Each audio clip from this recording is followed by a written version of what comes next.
Hi guys, it's Jambros and I'm here with my second video in the Phase 3 and Phase 4 loot guide for physical DPS. Specifically, I'll be doing Enhancement Shaman.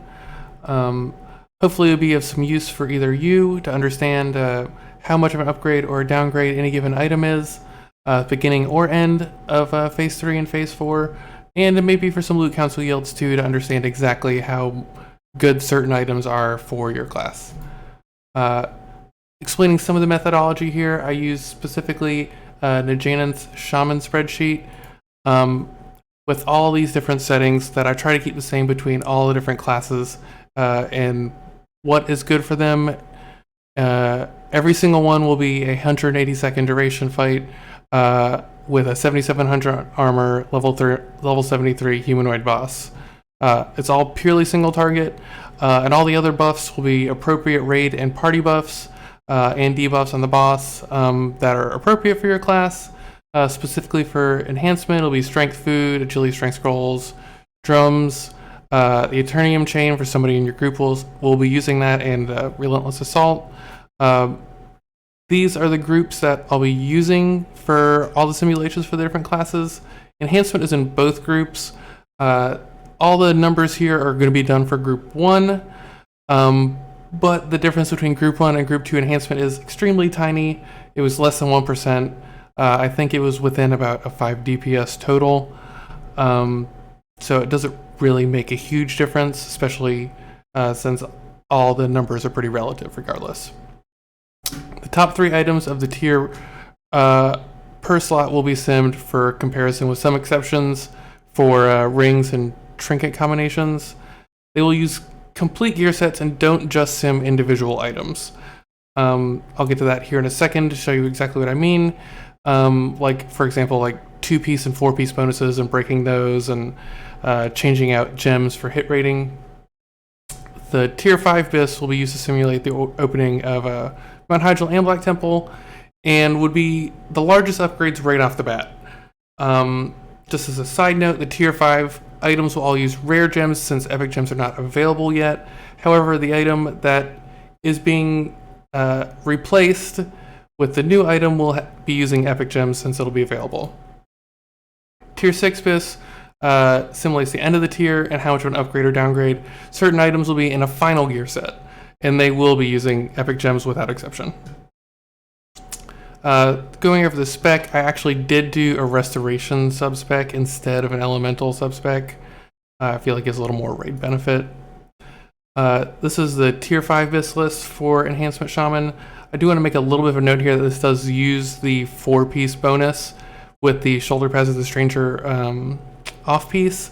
So if any of the other pieces, non-shoulder pieces, are replaced with T6, the shoulder pads will be replaced with tier 5 to keep the 4-piece bonus, because it will never be an upgrade. You will have to choose when you want to break your 4-piece bonus.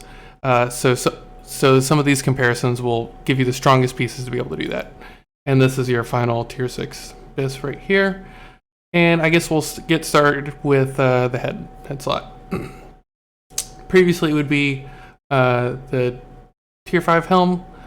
And your best in slot here is going to be Curse Vision of Sargeras, which is going to be a highly contested item and is a very large upgrade, and nothing else really comes close. Subbing out the Helm, you'd have to replace the shoulders with tier 5, and that's just a DPS loss all around. Even if you put the tier 6 Helm in there and the Forest Prowler's Helm, it's not an upgrade at all. Even in the final gear set, it's up to 30 DPS behind. For the next slot, the Choker of Endless Nightmares is really going to be the go-to here. The Serrated Blades is an upgrade as well, but Enhancement Shaman don't get a whole lot of benefit out of Armor Pen. They do get some, of course, but compared to other classes like Warriors or Rogues, it's really not as big of an upgrade. I would really consider the Braided Eternium chain maybe possibly being second BIS here, just because you provide so much crit to the rest of your party as well. And you can always take a trade-off with, other people in your group and who uses it next, and overall it's a raid DPS benefit. Again, here at the end of T6, Serrated Blades can be a decent option. but still just a little too far behind Endless Nightmares. I think it's a little interesting here. The shoulders, everything is an upgrade, sort of. They're very small upgrades, even from just like the crafted ones. If you're leatherworking, which I think most Enhanced Shaman will go leatherworking, so both of those are bind on pickup. Should the pattern drop, but there's only between 2 and 4 DPS upgrade. It's barely worth it. The one drop from Nagentis, the Mantle of Darkness, is right up there with them. These are not the best. Technically, best in slot will be Swift Strike, but that will be after you change out all your other pieces. But you can craft it right away. There's that, even only for a marginal upgrade. Same thing here. Not a whole lot changes by the end of the tier. It'll just be Swift Strike, but still for a tiny upgrade. For the cloak, you have a couple options. The Vengeance Wrap can be crafted right away, and while it is technically available in Phase 2, you have rare gems as opposed to the epic gems, so you can now put an epic gem slot in that, so it'll be about a DPS and a half upgrade. I don't know how much you would value crafting that and using a red epic gem to do that right off the bat. But the Vis here will be the Shadowmoon Destroyer's Drape. The Cloak of Fiends is really close. However, that doesn't come out until Phase 4, but it's not the biggest upgrade, and there are other classes that may be able to use it more compared to the Cloak of Fiends. Even that at the end of Tier 6, it's less than a 1 DPS downgrade. I wouldn't put that too high at the top of my list. For the chest, this one is where you start getting to like the bigger upgrades. You did normally use Tier 5, and the Tier 5 shoulders are not particularly good. So that kind of says a lot to how much this chest is an upgrade over what you have here, as about a 10 DPS upgrade, even though it is a pretty contested item in the Midnight Chest Guard. The other two items here are not upgrades at all, something you should avoid. The Nether Shadow Tunic, or even a possibility of using epic gems in the Bloodseed Brigand's Vest, is actually a downgrade as well, and even a bigger impact here at the end of Tier 6 in Full Abyss. Now this is where the big upgrades really start. I guess the bracers in Phase 2 were not particularly good. All three of these are huge upgrades. Deadly Cuffs, Insidious Bands, bindings of Lightning Reflexes. The Lightning Reflex bracers in particular are actually crafted and BOE, so these can be bought almost immediately and are only a couple DPS behind these other two that are dropped. All these top two bracers are pretty in demand, so you could get away with just crafting your bracers. Even at the end of Tier 6, the difference gets even smaller. Only maybe a 2 DPS difference. For the hands, this is a little deceiving because it looks like all of these are immediate DPS downgrades, and they are. You might ask me, like, how are they all downgrades? This is from the Tier 5 comparison. So you would have to switch out your shoulder pads of the Stranger to Tier 5 shoulders again, and none of these gloves are a big enough upgrade to justify moving those shoulders. However, at the end of the tier, these Grips of Damnation are Bis. The Fists of Muko are very close, and a little more distant third are those Sky Shatter Grips, which are your Tier 6. For the waist, the Belt of 100 Deaths is still going to be Bis. The 4 DPS increase is just from switching out the rare gems to epic gems. You have a couple other options. The Boneweave and Veilstalker girdles. They're not particularly close. You could do okay if you did not get the Vash belt in Phase 2 by replacing it with the Boneweave girdle, which is a situational piece for most physical DPS classes. Now for the legs, your BIS is definitely going to be the bow stitch leggings, a pretty significant upgrade. The other two are not great. The Asgalore pants, the Shady Dealer's pantaloons, are immediately a DPS downgrade right off the bat. And you can tell just from a tier 6 BIS that the Shady Dealers and the Skulkers with all epic gems in it are just not really measuring up. For feet, these are all huge upgrades. You previously were using the Cobra Lash boots, but Shadow Master's boots, soft step boots of tracking, the Ninja's Tabby boots, which come out in Phase 4 with badges, are all really big upgrades.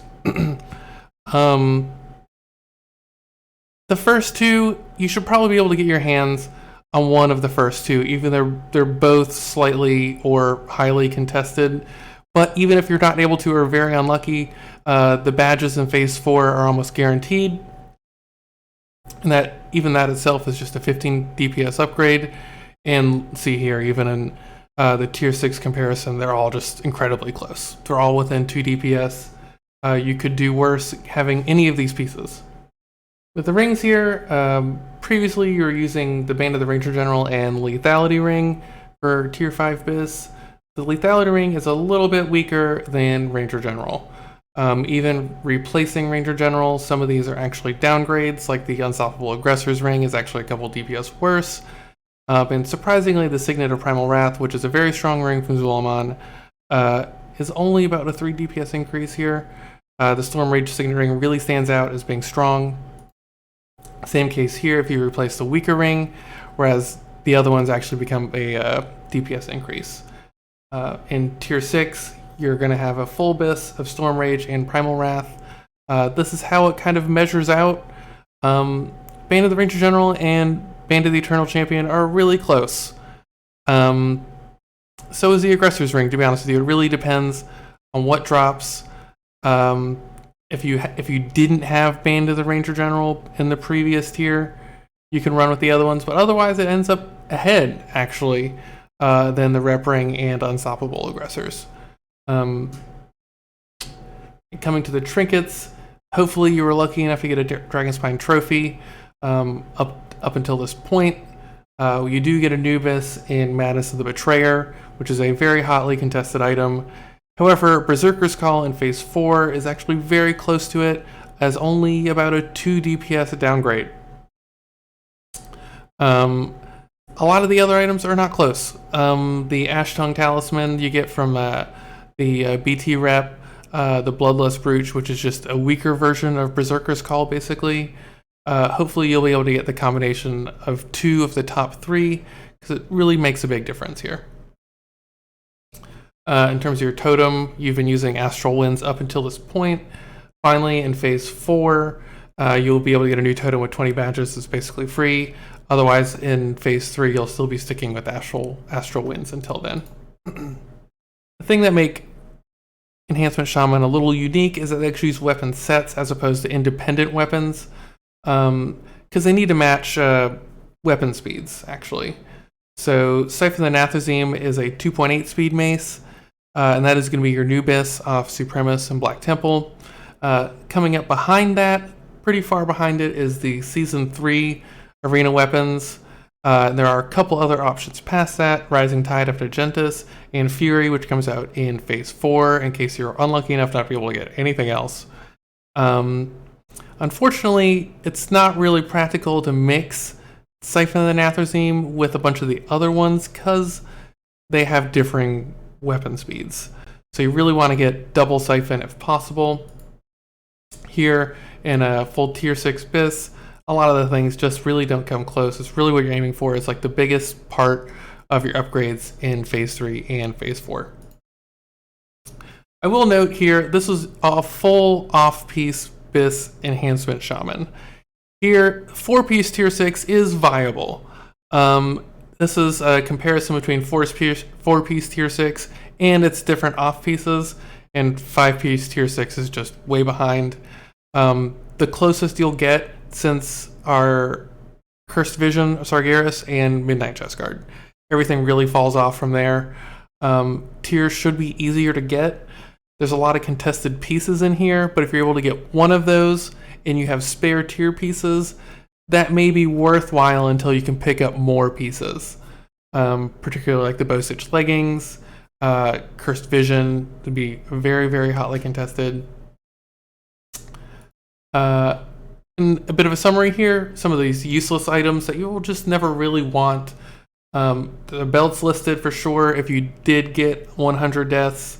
If you didn't, then the bone weave could be an option. Otherwise, these two helms, that Supremacist chest, Asgalore pants, are not good. You'll never use these. These are upgrades. If nobody needs these or are easily accessible, they're big upgrades even if you don't have Abyss yet. Berserker's Call is a great upgrade from Zulaman, which should be pretty easy to get. The bracers, which are BOE, are incredible. And then most people will not want Rising Tide from Nagentis, and until you can get Double Siphon, it could be an option to match 2.7 speed weapons. And these are your highest priority items.